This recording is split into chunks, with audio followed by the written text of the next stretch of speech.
اندھیرا چھا گیا۔ میں کہاں تک روتی؟ آنسو بھی خشک ہو گئے۔ کسی وقت آنکھ کھلی تو کمرے میں اندھیرا تھا۔ پیاس کے مارے حلق خشک ہو رہا تھا۔ میں نے زیرو کا بلب جلایا اور کنڈی کھول کر باہر نکل آئی۔ احسان فرش پر سو رہا تھا۔ وہ کیسا بھی تھا، میرا شوہر تھا۔ میں نے کتابوں میں پڑھا تھا کہ شوہر اگر ناراض ہو تو منا لو۔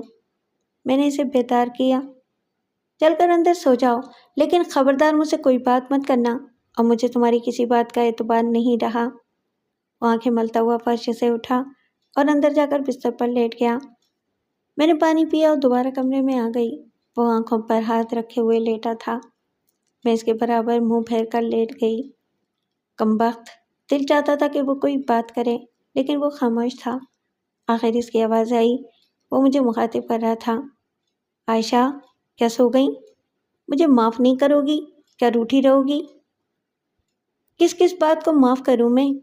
میں نے کچھ دیر خاموش رہنے کے بعد کہا، تم نے مجھ سے کہا تھا کہ تم یونیورسٹی میں پڑھتے ہو، ہوٹل میں رہتے ہو، تو تمہیں علی نے یہ بھی بتا دیا؟ اس نے یہ بھی بتا دیا کہ تم نے اپنے گھر والوں سے قطع تعلق نہیں کیا ہے، باقاعدگی سے وہاں سے بھی پیسے وصول کرتے ہو۔ تم اپنی شادی کی بات کرنے لاہور گئے ہی نہیں تھے۔ ضروری تو نہیں کہ علی کی ہر بات صحیح ہو۔ میں لاہور گیا بھی تھا اور میں نے قطع تعلق بھی کر لیا ہے، صرف اور صرف تمہاری خاطر۔ اور یونیورسٹی؟ میں نے تمہارا دل جیتنے کے لیے جھوٹ بولا تھا۔ اتنی صفائی سے یہ جھوٹ اس لیے بول دیا تھا کہ میں نے اپنے گھر والوں کو بھی یہی بتایا تھا۔ یہ جھوٹ ضرور ہے، لیکن عائشہ، اس کے پیچھے میری محبت تھی۔ تم بہت پڑھی لکھی تھی، اس لیے میں نے بھی کہہ دیا کہ میں ایم اے کر رہا ہوں۔ مجھے ڈر تھا کہ تم مجھے ٹھکرا نہ دو۔ عائشہ، کیا محبت میں اتنا جھوٹ جائز نہیں؟ پھر پڑھائی کے نام پر تم کہاں کہاں جاتے رہے؟ کیا یہ بھی میری محبت میں کیا؟ ہاں، یہ میری غلطی ہے۔ مجھے پڑھائی کا ڈرامہ کرنے کے لیے گھر سے نکلنا پڑا اور وقت گزارنے کے لیے غلط دوستوں کی باتوں میں آ گیا۔ مجھ سے وعدہ کرو کہ آئندہ کسی ایسی جگہ نہیں جاؤ گے۔ عائشہ، میں تم سے وعدہ کرتا ہوں، بس مجھے معاف کر دو۔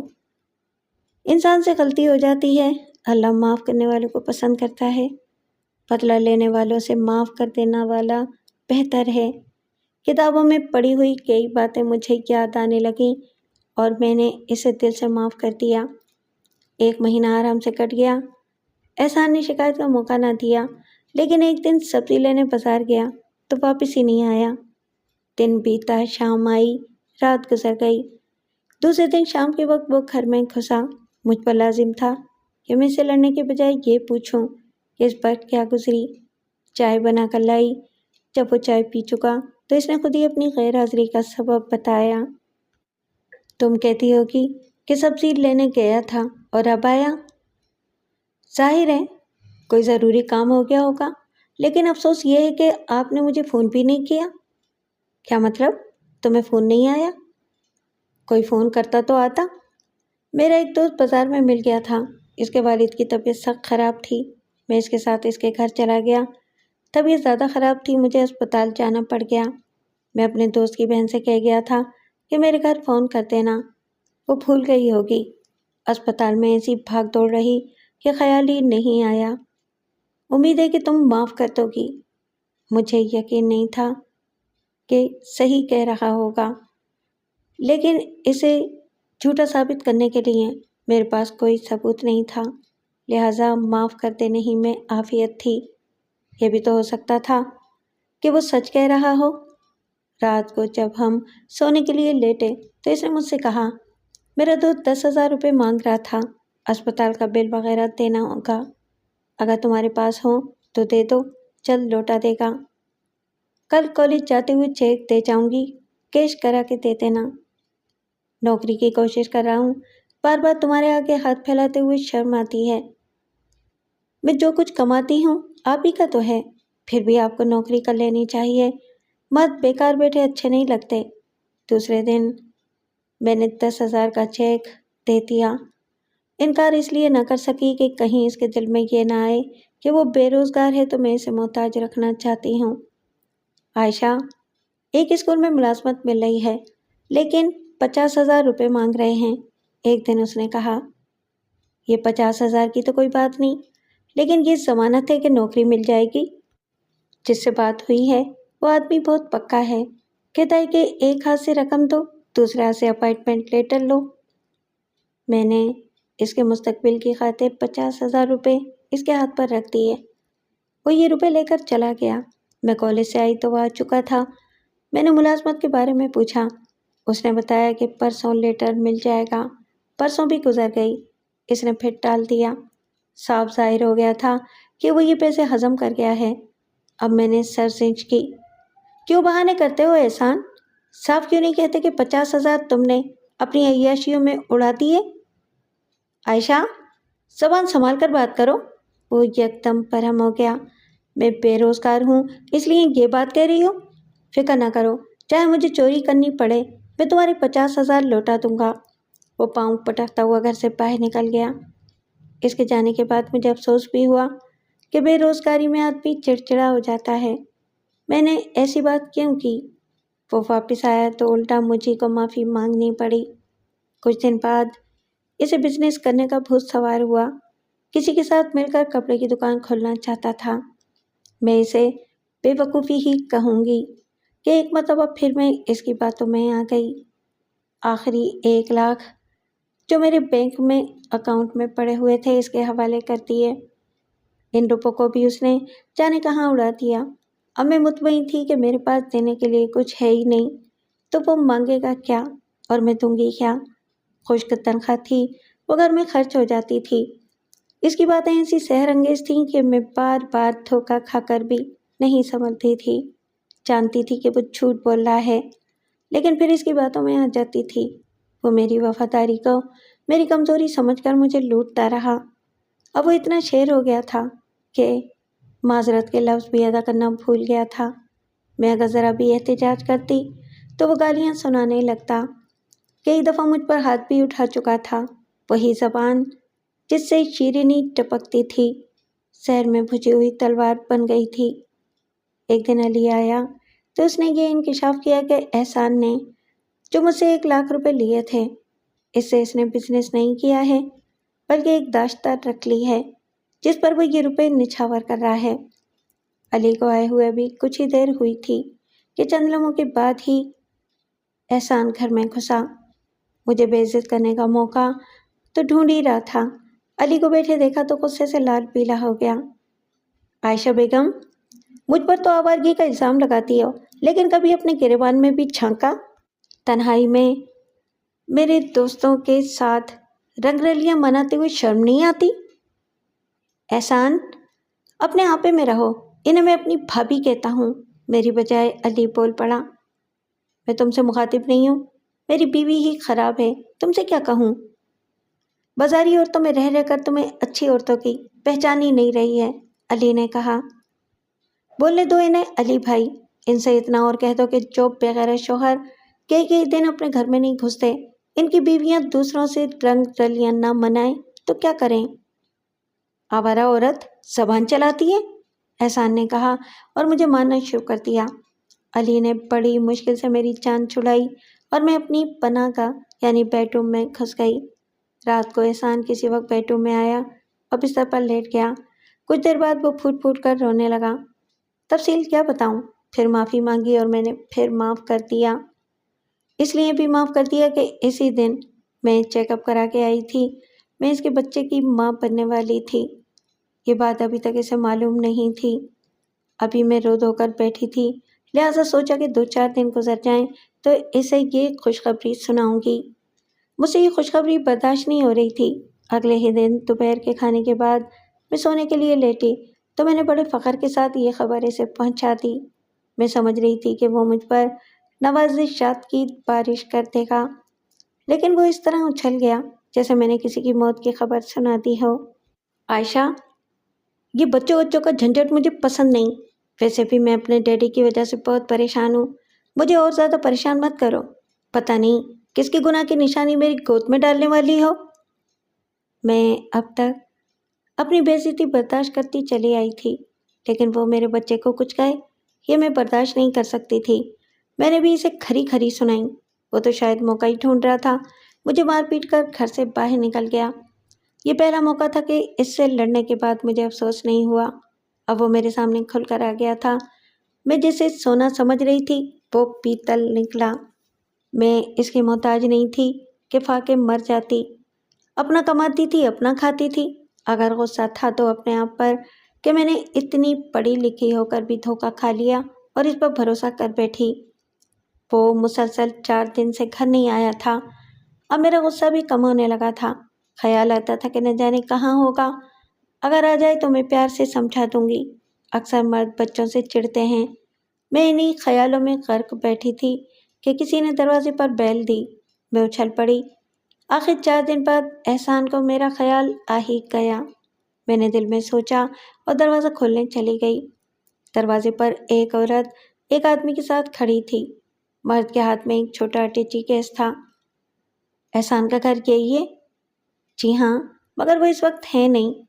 ان دونوں نے میری پوری بات بھی نہیں سنی اور اندر گھس آئے۔ میں پوچھتی رہ گئی کہ آپ لوگ ہیں کون؟ انہوں نے میری بات کا جواب دینا مناسب نہیں سمجھا۔ دیہاتی سے لوگ تھے، اس لیے ان سے کسی تہذیب کی توقع نہیں کی جا سکتی تھی۔ ڈرائنگ روم سامنے ہی تھا۔ وہ وہاں جا کر بیٹھ گئے۔ اس کا مطلب ہے کہ خبر صحیح ہے۔ اب آنکھوں سے دیکھ لیا ہے، اب چل۔ ٹھہر تو جا، کچھ پوچھنے تو دے، عورت نے کہا۔ آپ لوگ کون ہیں اور کس سے ملنا ہے؟ میں نے اس عورت سے پوچھا۔ پہلے تو بتا کہ تو اس گھر میں کیا کر رہی ہے؟ میں تو اس گھر کی مالکن ہوں۔ مالکن کی بچی؟ میرا پتر احسان کدھر ہے؟ اس مرتبہ مرد نے مجھ سے پوچھا۔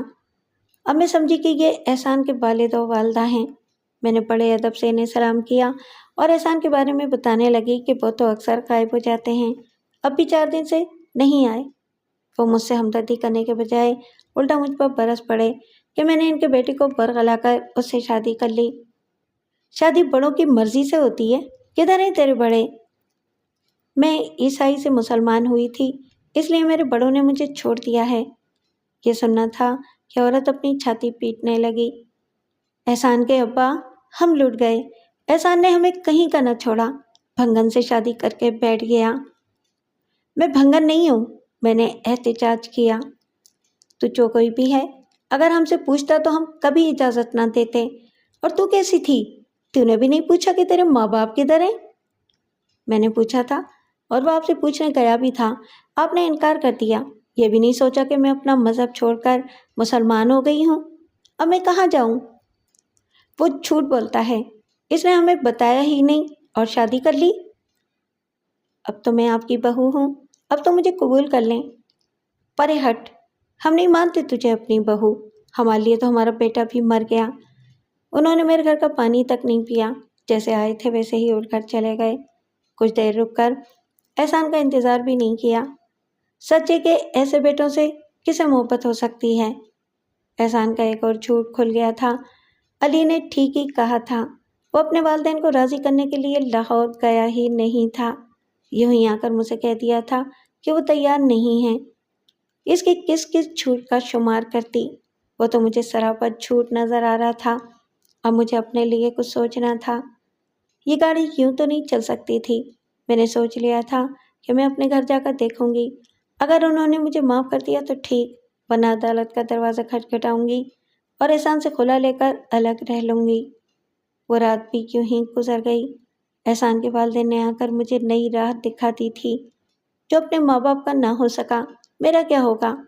مجھے اب اس پر اعتبار نہیں ہو سکتا تھا۔ وہ کبھی تو آئے گا، آخری بات کروں گی اور اپنا رستہ دیکھوں گی۔ صبح ہوئی تو میں کالج چلی گئی۔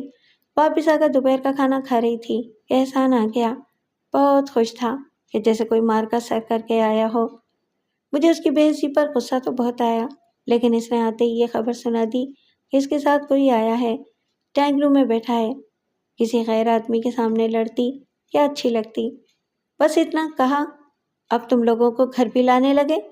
4 دن میں ایک ہی آدمی ملا تھا۔ وہ میرے طنز کو سمجھ گیا تھا، لیکن کچھ بولا نہیں۔ چائے کا کہہ کر ڈرائنگ روم میں چلا گیا۔ چائے بنا رہی تھی کہ وہ برچی خانے میں آ گیا۔ میں نے تم سے بہت جھوٹ بولے ہیں، لیکن اس مرتبہ میں واقعی سچ بول رہا ہوں۔ مجھے دبئی میں ملازمت مل گئی ہے، یہ دیکھو ویزا بھی آ گیا ہے۔ ابھی اکیلا جاؤں گا اور 2 مہینے بعد تمہیں بلا لوں گا۔ احسان، خدا کے واسطے اتنے اچھے مذہب کے ماننے والے ہو کر جھوٹ کے سوا کچھ نہیں بولتے ہو؟ میں بھی تمہیں خدا کا واسطہ دیتا ہوں، اس ویزے کو دیکھ تو لو۔ میں نے ویزا دیکھا، اس میں کوئی فراڈ نظر نہیں آ رہا تھا۔ کسی کمپنی کا لیٹر بھی تھا جو احسان ہی کے نام تھا۔ اسے ہدایت کی گئی تھی کہ وہ 1 مہینے کے اندر اندر اپنی ڈیوٹی جوائن کرے۔ تنخواہ بھی بہت اچھی تھی۔ مجھے کیوں دکھا رہے ہو؟ چلے جاؤ دبئی، اچھا ہے وہاں جا کر کچھ تو کرو گے۔ یہ صاحب چلے جائیں پھر بات کروں گا۔ اس نے چائے کے کپ اٹھائے اور ڈرائنگ روم میں چلا گیا۔ کسی کا شوہر باہر جانے کی نوید سنائے تو کتنی خوشی ہوتی ہے۔ اس کو وہی عورت محسوس کر سکتی ہے جس کا شوہر برسوں سے بے روزگار ہو۔ میں بھی یہ سوچ کر خوش ہو رہی تھی کہ اگر احسان دبئی چلا گیا تو کم از کم برے دوستوں سے تو نجات مل ہی جائے گی۔ گھر سے دور رہے گا تو میری قدر بھی آئے گی۔ رہا میرا تو یہاں رہ کر بھی وہ کون سا مجھے خوش رکھ رہا ہے۔ میری جیب سے کیا جا رہا ہے؟ خود ہی ویزے کا انتظام کر لیا، کرایہ بھی کمپنی والے دے رہے ہوں گے۔ ابھی بات ہوگی تو تفصیل بھی معلوم ہو جائے گی۔ مجھے تفصیل جاننے کی بے چینی ہو رہی تھی اور احسان کا دوست تھا کہ جانے کا نام ہی نہیں لے رہا تھا۔ میں کئی دفعہ ڈرائنگ روم میں جھانک کر دیکھ چکی تھی، وہ دونوں جمے بیٹھے تھے۔ میں نے احسان کو آواز دے کر بلایا، کون ہے یہ؟ کب جائے گا؟ یہی تو ہے جس نے میرے لیے ویزے کا انتظام کیا ہے۔ وہ تو ہے، مگر اب یہاں کیا کر رہا ہے؟ مجھے کچھ بتاؤ تو، کیا نوکری ہے اور کب جانا ہے؟ ابھی میں اس کے ساتھ جا رہا ہوں، واپس آ کر بتاؤں گا۔ وہ کچھ دیر بعد کا مجھ سے کہہ کر اپنے دوست کے ساتھ چلا گیا۔ میں آرام کرنے کے لیے لیٹ گئی۔ شام کو اٹھی تو احسان اس وقت تک نہیں آیا تھا۔ میں شام کے کھانے کا بندوبست کر رہی تھی کہ وہ آ گیا۔ اب تک میرا غصہ بالکل ختم ہو چکا تھا۔ میں نے اسے یہ تک بتانا مناسب نہیں سمجھا کہ اس کے والدین یہاں آئے تھے۔ میں نے سوچا کہ کہیں والدین کی محبت اسے دبئی جانے سے روک نہ دے۔ کب تک جانے کا پروگرام ہے؟ میں نے پوچھا۔ جانے کو تو آج چلا جاؤں، لیکن تم سے جدا ہونے کو جی نہیں چاہتا۔ زیادہ باتیں مت بناؤ، یہاں رہ کر تو جیسے تم میرا بہت خیال رکھتے ہو، 4 دن شکل نہیں دکھاتے۔ بے شک میں تمہیں تنگ کرتا ہوں، لیکن یہ امید تو رہتی ہے کہ چوتھے دن تمہارے پاس چلا آؤں گا۔ دبئی جا کر چوتھے دن تو نہیں آ سکتا۔ تم تو کہہ رہے تھے کہ 2 مہینے بعد مجھے بھی بلا لو گے۔ سوچ رہا ہوں یہ 2 مہینے تمہارے بغیر کیسے گزاروں گا۔ احسان، بہتر مستقبل کے لیے قربانی تو دینا پڑتی ہے، یہی سوچ کر تو میں کوشش کر رہا ہوں۔ جتنا میں نے تمہیں تنگ کیا ہے اتنا خوش بھی تو کروں۔ بس تو پھر جانے کی تیاری کرو، 2 مہینے یوں گزر جائیں گے، پھر میں بھی چلی آؤں گی۔ تمہاری ڈلیوری کا کیا ہوگا؟ وہ کہیں بھی ہو سکتی ہے یا پھر ڈلیوری کے بعد آ جاؤں گی، آپ تو جائیں۔ میں علی کی والدہ سے کہہ جاؤں گا، وہ تمہارا خیال رکھیں گی۔ علی کو تو تم نے یہاں آنے کے لائق ہی نہیں رکھا ہے۔ مجھے اب زیادہ شرمندہ مت کرو، مجھے اس وقت نہ جانے کیا ہو گیا تھا۔ میں علی سے معافی مانگ لوں گا۔ میں نے ایک مرتبہ پھر اسے معاف کر دیا۔ وہ بھی پہلے جیسا احسان بن گیا تھا، وہی محبت، وہی برتاؤ۔ 1 ہفتہ یوں گزر گیا جیسے میں پھولوں کی سیج پر سو رہی ہوں۔ عائشہ، ایک بات کہوں؟ کہیے۔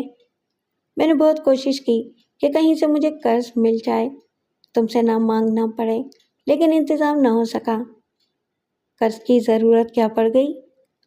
کمال ہے، 50,000 تو ویزے پر ہی خرچ ہوئے ہیں۔ جو آدمی ویزا لایا تھا اسے دینے ہیں، اور پھر کرایہ چاہیے، وہاں جانے کے بعد بھی کچھ خرچ ہوگا۔ تنخواہ تو جب ملے گی تب ملے گی۔ آپ نے مجھے پہلے تو نہیں بتایا تھا کہ ویزا آپ نے خریدا ہے، اسی لیے تو نہیں بتایا تھا کہ کہیں سے انتظام کر لوں گا۔ اس نے ایسے نازک موڑ پر مطالبہ کیا تھا کہ انکار کر کے اسے دبئی جانے سے روک بھی نہیں سکتی تھی، اور میرے اکاؤنٹ میں اتنی رقم تھی بھی نہیں۔ بالآخر یہی طے ہوا کہ گاڑی بیچ دی جائے، یوں بھی 2 مہینے بعد بیچنی ہی تھی۔ میں نے اپنی گاڑی بیچ دی اور تمام رقم اس کے ہاتھ پر رکھ دی۔ جب اس کے جانے میں 2 دن باقی رہ گئے تو پھر وہ اچانک غائب ہو گیا۔ اس کا غائب ہونا ہی یہ بتا رہا تھا کہ دبئی جانے کا محض ڈرامہ تھا۔ اس نے سوچا ہوگا کہ میں اسے چھوڑنے ایئرپورٹ جاؤں گی تو سب راز کھل جائے گا۔ وہ میری تمام پونجی لے گیا تھا۔ اب میرے پاس تھا کیا جو وہ لوٹ کر آتا؟ پھر بھی ایک ہلکی سی امید تھی کہ شاید جانے والے دن ہی لوٹ آئے، لیکن وہ دن بھی گزر گیا۔ مجبور ہو کر میں نے علی کو فون کیا۔ وہ اتنی بے عزتی کے بعد آنا نہیں چاہتا تھا، لیکن میرے کہنے پر آ گیا۔ اسے پوری بات معلوم ہوئی تو وہ میری سادگی پر مجھے ملامت کرنے لگا۔ اس نے صاف کہہ دیا کہ اس مرتبہ احسان گیا ہے تو اب واپس نہیں آئے گا۔ علی، کہیں سے اسے ڈھونڈو، میں اسے پوچھوں تو صحیح کہ وہ مجھے تباہ کر کے کہاں چلا گیا تھا۔ کیا فائدہ بھابھی، اس کا چلا جانا ہی بہتر ہے۔ تم یہ بات کہہ سکتے ہو، لیکن میں اپنے ہونے والے بچے کو کیا بتاؤں گی کہ تیرا باپ کہاں چلا گیا؟ وہ سر جھکائے سنتا رہا۔ اس میں شاید اتنی ہمت نہیں تھی کہ میرے آنسو دیکھتا۔ پھر اس نے میرے گھر کا پتہ پوچھا، اس گھر کا پتہ جہاں میں جانا نہیں چاہتی تھی، مگر وہ بضد تھا کہ میں اپنے ماں باپ کے پاس واپس چلی جاؤں۔ میں نے اسے پتہ بتا دیا۔ وہ مجھے کچھ کہے بغیر اٹھا اور چل دیا۔